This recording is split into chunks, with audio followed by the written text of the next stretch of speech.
तो जैसा कि लास्ट एपिसोड में हमने देखा था कि मिंगचान ने सिटी लॉर्ड को खत्म तो किया, मगर वो बंदा दोबारा से अवेकन हो गया था। उतने में ही वहाँ पर शाओयुन पहुंच गई। उसने अनाउंस किया कि सिटी लॉर्ड ये ट्रायल हार चुका है, जिसके चलते मिंगचान को सेंट की ट्रेनिंग के लिए सिलेक्ट किया गया। साथ ही जितने भी लोगों ने मिंगचान की मदद की थी वो सभी ट्रेनिंग का हिस्सा बनेंगे। साथ ही मिंगचान को खुश करने के लिए शाओयुन ने सिटी लॉर्ड को एग्जीक्यूट करने का फैसला सुना दिया। हालांकि मिंगचान अभी भी सेटिस्फाइड नहीं था। उसने तो जनरल शाओ को बता दिया कि उसमें और सिटी लॉर्ड में कोई फर्क नहीं, जिसके चलते जनरल शाओ ने शाओयुन को एक स्नीक अटैक करते हुए खत्म कर दिया। वहीं दूसरी तरफ मिंगचान कैब इसमें एंटर करता है। ये वही जगह है जो उसे अपने सपनों में बार बार दिखा करती थी। और फिर यही से मिंगचान को कुछ विजन्स नजर आने लगे, जिसमें उसकी मदर और उसका पुराना दोस्त भी शामिल था। अब आगे तो इस एपिसोड की शुरुआत में हम मिंगचान की मदर को देख पाते हैं, जो कि मिंगचान को बड़े ही प्यार से बता रही थी कि अब तुम जरा संभाल के जाना, लिन क्यू कब से तुम्हारा इंतजार कर रही है। तो मिंगचान अपनी माँ को थोड़ा सा तंग करते हुए वहाँ से निकल पड़ा। इधर मिंग मैंशन के सामने हम लिन क्यू को देख पाते, जो कि काफी देर से मिंगचान का वेट कर रही थी। वो कह रही थी पता नहीं ये बंदा इतना आलसी कैसे हो सकता, हर रोज मुझे इसका इंतजार करना पड़ता है और ये हमेशा लेट आता है। तब तक मिंगचान उसके पास पहुँच चुका था, जिसके बाद ये लोग टाउन में पहुंच गए थे, जहाँ पर एक बंदा मिंगचान से कह रहा था कि अरे यंग मास्टर, क्या आज भी आपको उठने में लेट हो गया? पता नहीं आप उस बेचारी लिनक्यू को कब तक इंतजार करवाते रहोगे। जो सुनते ही मिंगचान ऑकवर्ड सी स्माइल करने लगता है। साथ ही वो बंदा पूछ रहा था कि बताओ फिर आप लोग शादी की दावत कब दे रहे हो? तभी लिनक्यू मिंगचान से कहती कि तुमने ऑलरेडी काफी ज्यादा लेट किया है, अब इधर उधर बातें करने में और ज्यादा वक्त जाया मत करो। और हाँ एक बात और, जब भी हम शादी करेंगे इस बंदे को बिल्कुल इन्विटेशन मत भेजना। हर रोज शादी की दावत का पूछ पूछ के इसने मेरा दिमाग खराब किया। ये सुनकर ही बेचारा मिंगचान डर जाता है और फिर वो कहता है ऑफ कोर्स मैं इस बंदे को नहीं बुलाऊंगा। अब यहाँ पर हम शाओ और ओनो को देख पाते हैं। शाओ से पूछ रहा था मिंगचान क्या आज तुम फुटबॉल खेलने आ सकते हो? जिस पर मिंगचान बताता है कि भाई आज तो मेरी डेट है, पता नहीं मैं तुम्हारे साथ खेल पाऊंगा या नहीं। जो सुनकर शाओ उस पे अपसेट होकर वहाँ से रवाना हो गया। अब सीन शिफ्ट होकर हमें शाओयुन की बॉडी दिखाई गई, जहाँ पर सिटी लॉर्ड कह रहा था कि शाओयुन तुम मुझे मारना चाहती थी और देखो मुझसे पहले तुम ही रवाना हो गई। जिस पर जनरल शाओ अपने खून के हाथ साफ करते हुए कहने लगे कि शाओयुन तुम्हें मारना नहीं चाहती थी, बल्कि तो यानहुआ माउंटेन का डिसीजन है। अगर तुमने मेरी बात पहले ही सुन ली होती तो शायद तुम पर ऐसा वक्त नहीं आता। अब यहाँ पर हम जनरल शाओ के कई सारे फॉर्म देख पाते हैं, जो कि अपने आप चेंज होते हुए सिटी लॉर्ड से कहने लगे कि मैंने तो तुम्हें पहले ही बोला था लियांगजी आइलैंड के साथ कोऑपरेट करो, लेकिन तुमने मेरी एक नहीं सुनी और अब देखो तुम्हारा क्या हशर हो रहा। सो गाइस अब ये लियांगजी आइलैंड क्या है और इसका जनरल शाओ के साथ क्या कनेक्शन था, इसके बारे में हमें फिलहाल तो कोई इन्फॉर्मेशन नहीं दी गई। साथ ही सिटी लॉर्ड कह रहा था कि लियांगजी आइलैंड के लोग तो खुद को भी प्रोटेक्ट नहीं कर सकते, तो भला वो मेरी जिम्मेदारी क्या ही उठाएंगे, और इसीलिए मैंने तुम्हारी एक नहीं सुनी। जिस पर जनरल कह रहे थे ठीक है फिर मौत को हंसते हुए गले लगाओ, तुमने यानहुआ माउंटेन के फैसले को ऑनर करना चाहिए। और उतने में सिटी लॉर्ड की बॉडी में मौजूद डीमन सीड अपने आप एक्टिवेट हो गया, मानो सीड उसे मैनिपुलेट कर रहा था। तो अब सिटी लॉर्ड बंठन के एग्जीक्यूट होने के लिए तैयार हो गया। वो अपना क्राउन पहनते हुए कह रहा था कि मैं कई सालों से यानहुआ माउंटेन का वफादार कुत्ता रहा हूँ, इसके बदले मुझे थोड़ी सी इज्जत तो मिलनी ही चाहिए। अब यानहुआ माउंटेन मुझे रिस्पेक्ट देने के लिए तैयार नहीं तो कोई बात नहीं, मैं खुद ही इसे अर्न करूंगा। जिसके बाद हमें जनरल शाओ की मैंशन में मौजूद टेम्पल एरिया का सीन दिखाया गया, जहाँ पर एक एंशिएंट कॉफिन रखी गई थी। तभी जनरल शाओ वहाँ आकर जिन्यू को इस कॉफिन के बारे में इंफॉर्मेशन पूछने लगे। तो जिन्यू एक रिकॉर्ड पढ़ के उसे बताने लगी कि इसमें बोन चेंजिंग प्रोसेस की जा सकती है। जिसे भी बोन चेंजिंग प्रोसेस को मास्टर करना है तो उसे अपने सारे कपड़े उतार कर एकदम नेकेड होकर इस कॉफिन में जाना होगा। एक बार ये कॉफिन लॉक हो जाए फिर कोई भी एक्सटर्नल फोर्स इसे 14 घंटे तक छू नहीं सकती, यानी कि उस बंदे को 14 आवर्स तक बाहर नहीं निकाला जा सकता।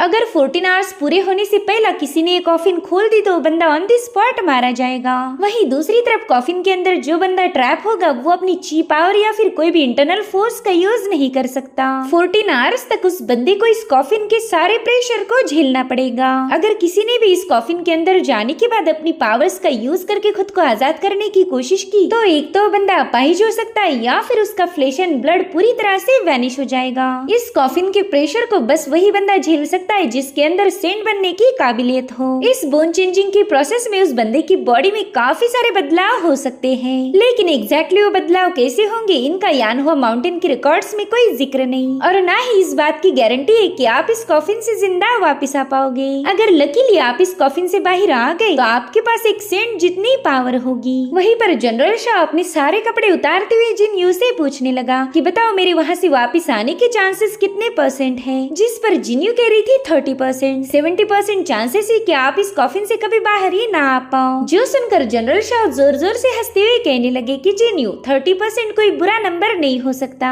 अगर इस कॉफिन में सर्वाइवल का बस 1% भी चांस होता तो भी मैं ये रिस्क उठा सकता था। जिसके बाद उन्होंने अपने सिपाहियों को हुक्म दिया कि चलो जल्दी से इस कॉफिन को ओपन करो। अब उस कैस्केट के ओपन होते ही वहाँ पर काफी तेज हवाएं बहने लगी, साथ ही एक अजीब सी ऑरा उस पूरी जगह पर फैलने लगती है। वेल ये है द कांगयुआन इनहेरिटेंस का सेंट रिमेन, यानी कि इसमें एक बार सेंट को दफनाया गया था, यानी कि हजारों सालों पहले इसी सेम कॉफिन में कांगयुआन के सेंट के रिमेन थे। वहीं पर जनरल शॉ देख पाते कि जिन्यू उस प्लान से बिल्कुल भी खुश नहीं। उसे डर था कि कहीं ये कॉफिन उन्हें खत्म न कर दे। तो जनरल शॉ उसे प्यार से समझाते कि तुम्हें मेरी फिक्र करने की जरूरत नहीं, बस थोड़ी देर की बात है, फिर मैं दोबारा से वापस आ जाऊंगा। जिस पर जिन्यू कह रही थी आपको हमारे लिए वापस आना ही होगा, मैं आपका वेट करूंगी। जिसके बाद जनरल शॉ उस कॉफिन के अंदर दाखिल हो गए। जिन्यू ने इस तरह से देख रही थी कि मानो उन्हें आखिरी बार देख रही हो। और अब उस कॉफिन को बंद किया गया। 14 आवर्स तक इसे कोई ओपन नहीं कर सकता था, इसलिए वहाँ मौजूद गार्ड उस मेंशन को ही बंद कर देते हैं ताकि कोई भी जनरल शॉ को डिस्टर्ब ना कर पाए। इधर जनरल शॉ की बॉडी में 5 कलर स्पिरिट पावर एंटर करने लगती है।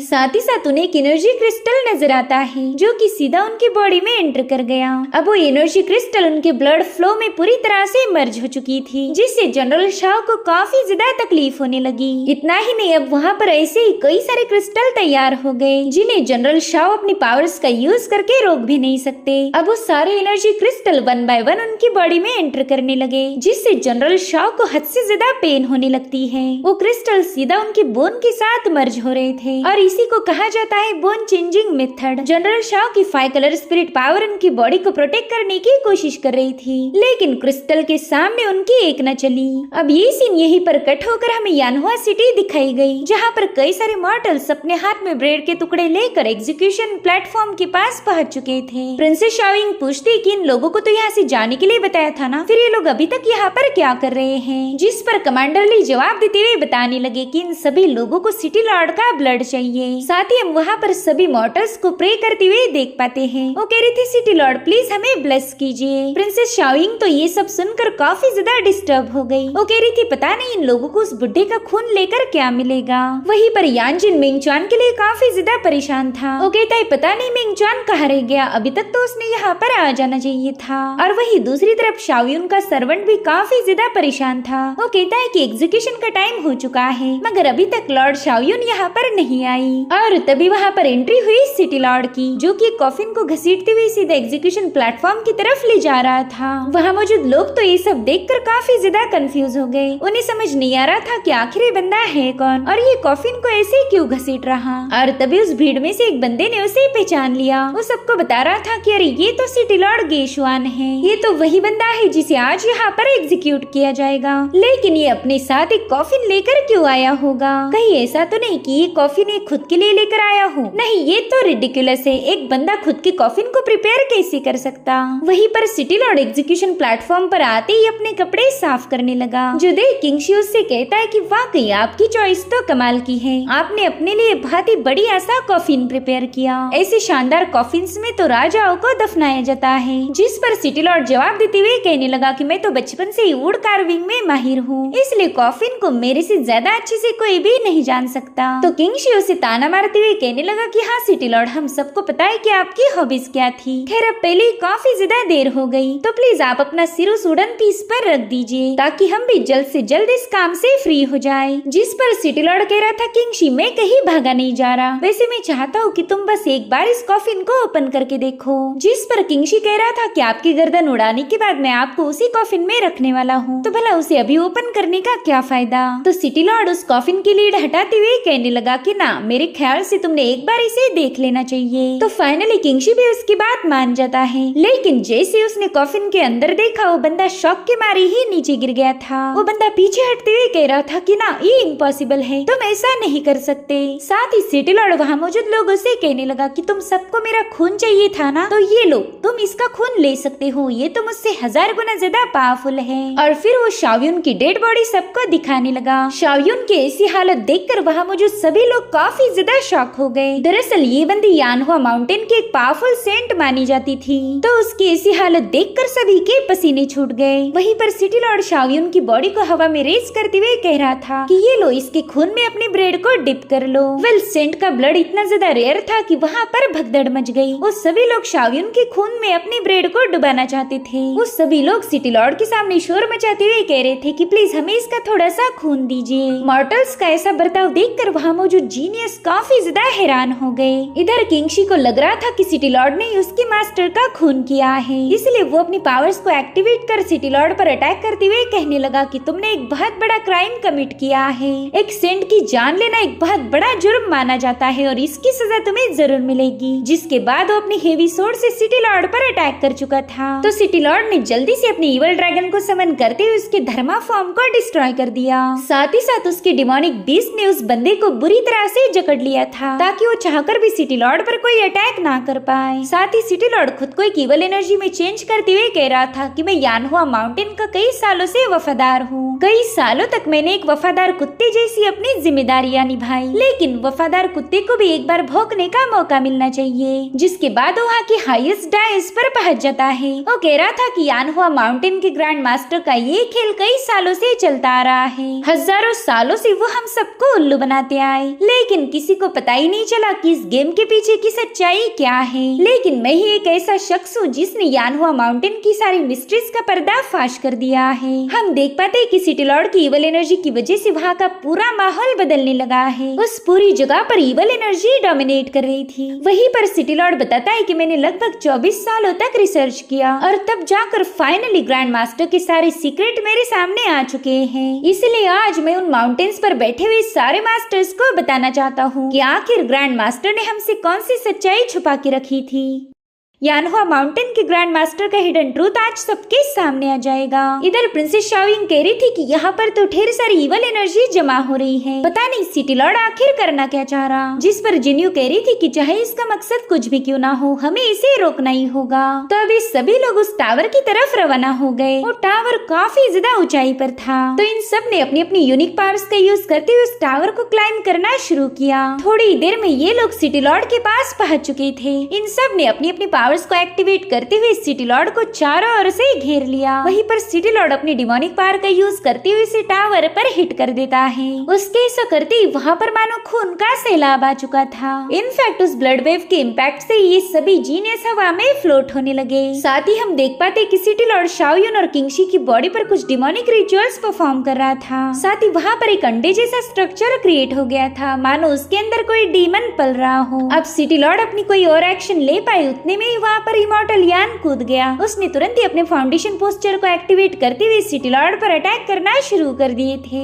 हालांकि सिटी लॉर्ड अपनी तेज मूव के साथ उसके हर एक स्पीयर अटैक को काउंटर करने लगा। वैसे तो इमॉर्टल यान की मूव्स काफी ज्यादा तेज थी, मगर सिटी लॉर्ड के सामने उसकी औकात कुछ भी नहीं। और उतने में सिटी लॉर्ड उसकी कोर पर एक पावरफुल पंच से अटैक कर देता है। इस पावरफुल इम्पैक्ट के बाद यान पूरी तरह से शेक हो गया और फिर सिटी लॉर्ड ने अपने 2-4 पंचेस और जड़ते हुए उसे स्पिन कर करके सीधा जमीन पर हिट कर दिया। मीनवाइल उसकी इवल ड्रैगन किसी पावरफुल डीमन को क्रिएट करने में लगे हुए थे। बस इस प्रोसेस को कंप्लीट होने तक ही सिटी लॉर्ड को इन लोगों के साथ फाइट करनी थी। तो इमॉर्टल यान को रास्ते से हटाने के लिए सिटी लॉर्ड ने सीधा उस पर जंप लगा दी, मगर बीच में आ गया यानजीन। उसने तो अपनी सोड को रिलीज करते हुए सीधा सिटी लॉर्ड की आंख को निशाना बनाया, मगर सिटी लॉर्ड समय रहते साइड में हटते हुए खुद को बचा लेता है। वो अच्छे से जानता था कि ये सभी जीनियस एक से बढ़कर एक पावरफुल है, तो इन्हें रोकना उसके लिए इतना आसान तो बिल्कुल भी नहीं होने वाला। तब तक जिनियो भी अपनी ब्रश का यूज करते हुए परसेप्चुअल विजन को एक्टिवेट कर देती है। उसके ऐसा करते वहाँ पर बहुत ही स्ट्रॉन्ग स्पिरिचुअल ऑरा रिलीज होने लगी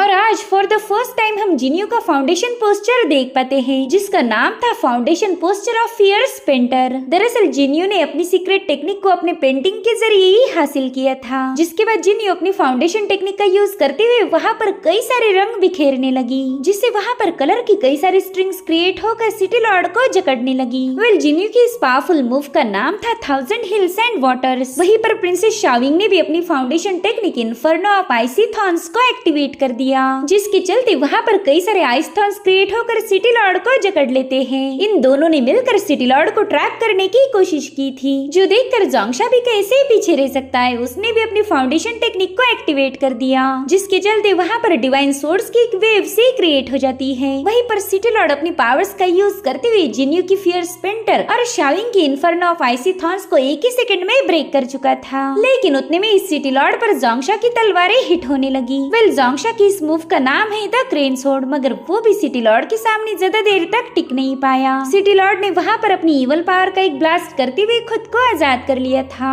जिसके बाद उसने बड़े ही डैशिंग अंदाज में प्रिंसेस शाओविंग पर एक जंप लगा दी। वहीं पर शाओविंग ने तो इस मूव को प्रेडिक्ट ही नहीं किया था, जिसके चलते वो आसानी से सिटी लॉर्ड के चपेट में आ गई। यहाँ पर सिटी लॉर्ड तो पागलों जैसे हंसते हुए सीधा शाओविंग को जमीन में घसीटते हुए भाग रहा था। प्रिंसेस के इसी हालत देखकर जोंगशा काफी ज्यादा भड़क गया, इसलिए वो भी अपने फाउंडेशन पोस्चर को एक्टिवेट कर देता है, जो कि हवा में उड़ान भरते हुए सीधा एक क्रेन परिंदे में बदल जाता है। इधर प्रिंसेस की हालत काफी ज्यादा खस्ता हो चुकी थी। उसे पता था कि अब सिटी लॉर्ड उसका खेल खत्म कर देगा, मगर तभी जोंगशा ने सीधा सिटी लॉर्ड पर एक जोरदार अटैक कर दिया, जिसके चलते प्रिंसेस उसके हाथ से फिसल जाती है। वहीं पर जोंगशा ने अपनी सोर्ड को समन करते हुए सिटी लॉर्ड पर कई सारे स्लैश अटैक कर उसे लात मार के पटक दिया, जिसके बाद वो सीधा प्रिंसेस शाओविंग को कैच करने के लिए रवाना हो गया। हम देख पाते हैं कि जोंगशा के अटैक की वजह से सिटी लॉर्ड ने अपना एक हाथ खो दिया था, लेकिन अगर ये बंदा अपनी कटी हुई गर्दन जोड़ सकता है, फिर तो एक कटा हुआ हाथ उसके लिए कुछ भी नहीं। साथ ही वो देखता है कि उसकी एक फॉर्मेशन वाली प्रोसेस अब लगभग कंप्लीट हो चुकी है,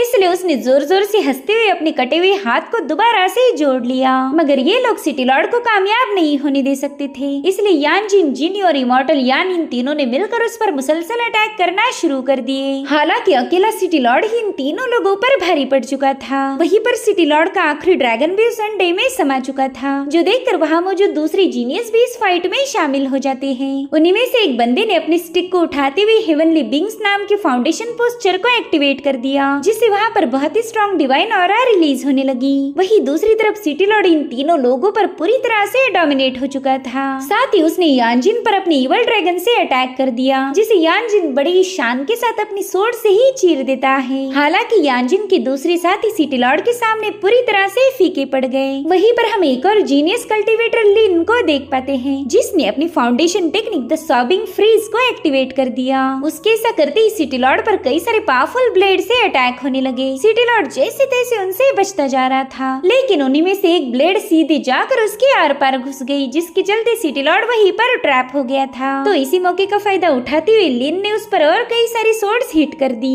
अब सिटी लॉर्ड तो पूरी तरह से ट्रैप हो चुका था, तो जाओ अब सीधे उसके एक फॉर्मेशन पर निशाना लगाता है। ये लोग उस अंडे के अंदर मौजूद डीमन को मारना चाहते थे, तभी तो जाकर ये लोग भी सरवाइव कर पाएंगे। वहीं पर वांग ने भी ब्लेड पोटेंशियल सी स्प्लिटिंग को एक्टिवेट किया था। इस टेक्निक का यूज करते हुए वो बंदा तो खुद एक सी क्रीचर में बदल गया था, और इसी टेक्निक का यूज करते हुए उसने सिटी लॉर्ड पर हमला कर दिया। मगर इससे भी सिटी लॉर्ड को कोई फर्क नहीं पड़ता। तब तक सिटी लॉर्ड का आखिरी ड्रैगन भी उस अंडे के अंदर समा जाता है, जो देखकर यानजिन ने भी अपने फाउंडेशन पोस्चर को एक्टिवेट कर दिया। वेल यानजिन की इस जबरदस्त मूव का नाम था इमॉर्टल ब्लेसिंग्स, जिसमें वो अपना बहुत बड़ा पाम क्रिएट करके सिटी लॉर्ड को अपने हेवनली प्रेशर के नीचे दबाने लगा। यानजिन की मूव इतनी ज्यादा खतरनाक थी कि उसने सिटी लॉर्ड को सीधा घुटने पर ला दिया। उस इमॉर्टल पावर के नीचे बुरी तरह से सप्रेस हो रहा था। वहीं दूसरी तरफ जाओ ने अपनी स्टिक को स्पिन करते हुए उसे सीधा उस एक फॉर्मेशन की तरफ थ्रो कर दिया। थोड़ी देर में जाओ का वेपन अपने रियल फॉर्म में आ चुका था, जो कि थोड़ी देर में उस डिमोनिक अंडे को क्रश कर देगा। लेकिन सिटी लॉर्ड को इसकी जरा भी फिक्र नहीं, क्योंकि उसका रिचुअल तो पूरी तरीके से कंप्लीट हो चुका था।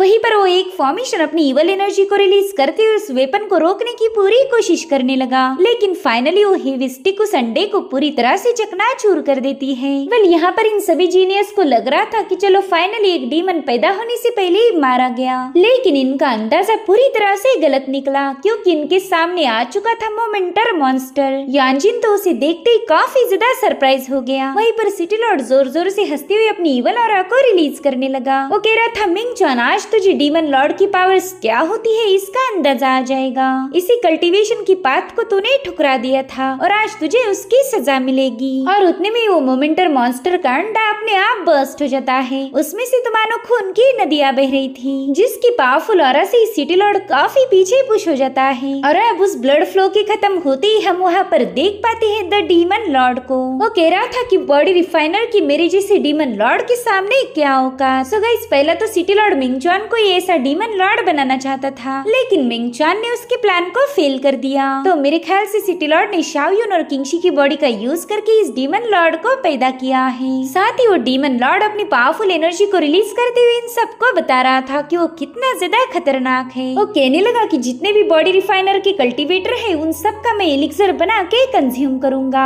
और रही बात तुम्हारे जैसे मामूली कल्टीवेटर्स की, तो आज तुम सबके सेंट फाउंडेशन मेरे हो जाएंगे। फिर वो डीमन लॉर्ड अपनी पावर से इन सभी को एक साथ जकड़ते हुए अपनी तरफ खींचने लगा। वैसे तो इन सब की फाउंडेशन टेक्निक एक्टिवेट थी, मगर फिर भी वो डीमन लॉर्ड को रोक नहीं पाए। उनको ऐसे तड़पता हुआ देखकर डीमन लॉर्ड जोर जोर से हंसने लगा। वो कह रहा था कि मेरे सामने तुम लोगों की कोई औकात नहीं। लेकिन उतने में ही हम बॉडी रिफाइनर का पोस्टर देख पाते हैं। साथ ही एक जायंट हैंड ने सीधा उस डीमन लॉर्ड की स्ट्रिंग्स पर अटैक कर दिया, जिसके चलते सभी कल्टीवेटर्स आजाद होकर पीछे ढकेले गए। ये क्लैश इतना एपिक था कि सारे कल्टीवेटर धड़ाधड़ जमीन पर पटकने लगे। वहीं पर जिन्यू तो सीधा टावर से नीचे गिरने वाली थी, लेकिन तभी दो विशाल हाथों ने उसे थाम लिया। जिन्यू देख पाते कि उसे किसी आम बंदे ने नहीं बल्कि एक सेंट ने बचाया था। वहीं पर डीमन लॉर्ड इस बंदे का मुकाबला करने के लिए तैयार हो चुका था। वले बंदा कोई और नहीं बल्कि जनरल शाओ थे, जो कि कॉफिन से बाहर आ चुके हैं। और गाइस उनका ये फॉर्म इतना ज्यादा जबरदस्त था कि क्या ही बताऊं। उनके पास एक स्पिरिचुअल बीस्ट पर सवार धर्मा फॉर्म भी मौजूद था। सो अब इसी भयानक पावर का यूज करते हुए वो डीमन लॉर्ड का मुकाबला करना चाहते थे। वो उसे चैलेंजिंग टोन में कहने लगे कि चल आजा फाइट करेंगे। वेल उनकी इस पोस्चर का नाम था the purging cents body.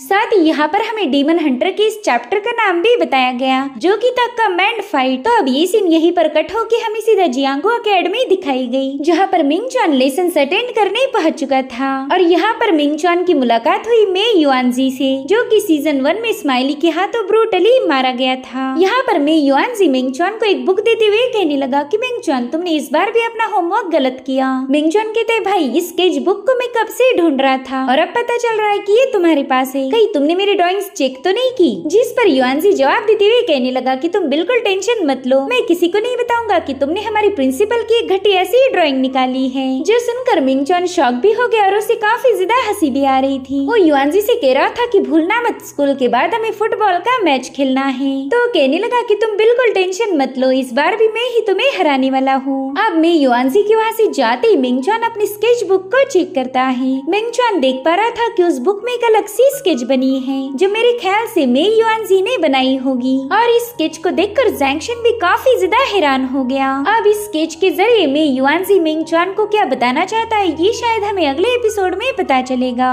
Thank you so much for watching. Bye bye, take care.